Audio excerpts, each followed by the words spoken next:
Ce n'est pas un hasard. Il s'agit bien du plan de temple d'Amon-Ré à Luxor, répliqué avec fidélité au Louvre et dans les jardins des Tuileries en plein cœur de Paris. Pourquoi la civilisation égyptienne a-t-elle disparu? Ils n'ont pas disparu, mais une partie migrera en Inde dans un climat plus doux. Ceux qui sont restés sur place ont préservé le secret de leur savoir, mais leur pacifisme leur a été fatal. Ils n'avaient pas développé d'armée puissante. Tous ceux qui visitaient l'Égypte repartaient éblouis par le pays des Lumières. Au fil des siècles, le savoir d'Imhotep et des Égyptiens s'échappera et se propagera à travers le monde entier. Leur savoir ne sera pas perdu. Il sera partagé, parfois pris de force par les Perses, les Grecs, les Philistins, les Romains, le monde entier. Il sera transmis de génération en génération. Pendant presque 3000 ans, Imhotep a été vénéré comme un dieu. Des pèlerins venaient chaque année de tous les coins du monde jusqu'en l'an 350, date à laquelle Constantin décida de convertir tout l'Empire au christianisme. À partir de cette époque, les temples dédiés à Imhotep le prophète seront détruits et les prêtres massacrés. Les croyances païennes et égyptiennes ancestrales seront toutes effacées. Imhotep sera remplacé par Jésus-Christ et il tombera dans l'oubli. Le traité d'Imhotep sera remplacé par le serment d'Hippocrate. Les Afro-Égyptiens étaient vus comme des dieux pour les peuples qui les rencontraient. Nous réalisons maintenant qui sont ces extraterrestres et ces dieux. C'étaient les premiers scientifiques de l'humanité, les pères de la chimie, de la physique, des mathématiques et de la géométrie. Les Égyptiens ont fondé la civilisation moderne. Le Nil était doublement sacré. Il offrait de la nourriture, mais pas seulement. Le Nil leur a donné ce qu'il y a de plus précieux au monde, le temps. Du temps, 4 mois par an pour réfléchir et observer. Du temps pour faire de la science. Qu'est-ce que la science? Quelle est la définition de la science même? La science est expérimentale, vérifiable et visible.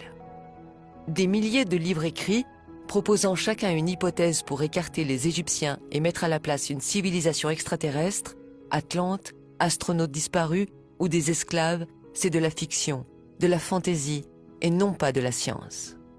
Il n'y a aucune preuve pour affirmer l'existence des extraterrestres. Sans jouer avec les mots et avec la sémantique, sans faire de philosophie, le fait de ne pas avoir de preuves scientifiques est déjà une preuve. Depuis des milliers d'années, nous sommes seuls sur la Terre et nous le resterons pour longtemps encore, seuls, face à nous-mêmes. Ces théoriciens de l'ignorance et de l'obscurantisme appartiennent désormais aux poubelles de l'histoire. Les poubelles de l'histoire sont là, pour entreposer ces livres et ces théories. Il ne faut surtout pas les faire disparaître, afin que l'humanité puisse se faire sa propre opinion.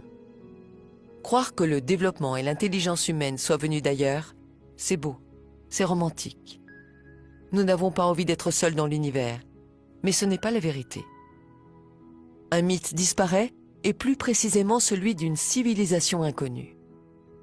La vérité, c'est que cette civilisation, mystérieuse et grandement développée, est l'Égypte. S'il y a une vérité obscurcie, c'est que cette Égypte est nègre. Ils découvriront l'énergie solaire. Sans l'énergie solaire, il n'y aurait pas eu de pyramide. Les Afro-Égyptiens ont découvert que la Terre était ronde. Et ils ont été les premiers à l'avoir parcourue et explorée de long en large. À chaque fois qu'une civilisation a été mise en contact avec l'Égypte, des temples ont surgi et elle a été propulsée en avant. Un mythe est né, celui de la pierre taillée. L'humanité s'est construite avec du béton et non pas avec de la pierre taillée. L'histoire antique de l'Égypte, de l'Afrique, de l'Asie et de l'Amérique est à réécrire entièrement. Avant les sculptures de Michel-Ange, il y avait la perfection égyptienne. Vous avez dit le sourire mystérieux de la Joconde? Regardez plutôt le sourire énigmatique de Ramsès II.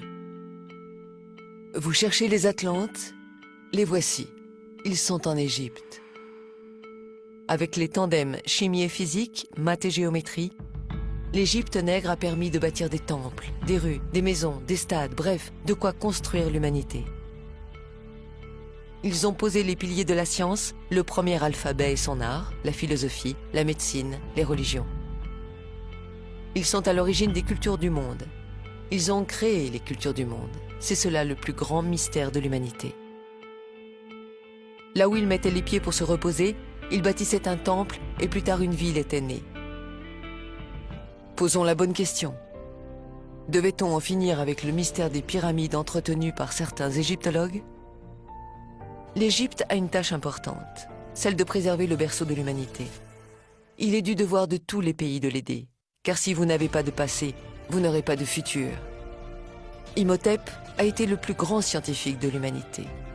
Et les nègres d'Afrique ont donné leur savoir, la chimie, l'architecture, la géométrie, les mathématiques à tous les autres peuples.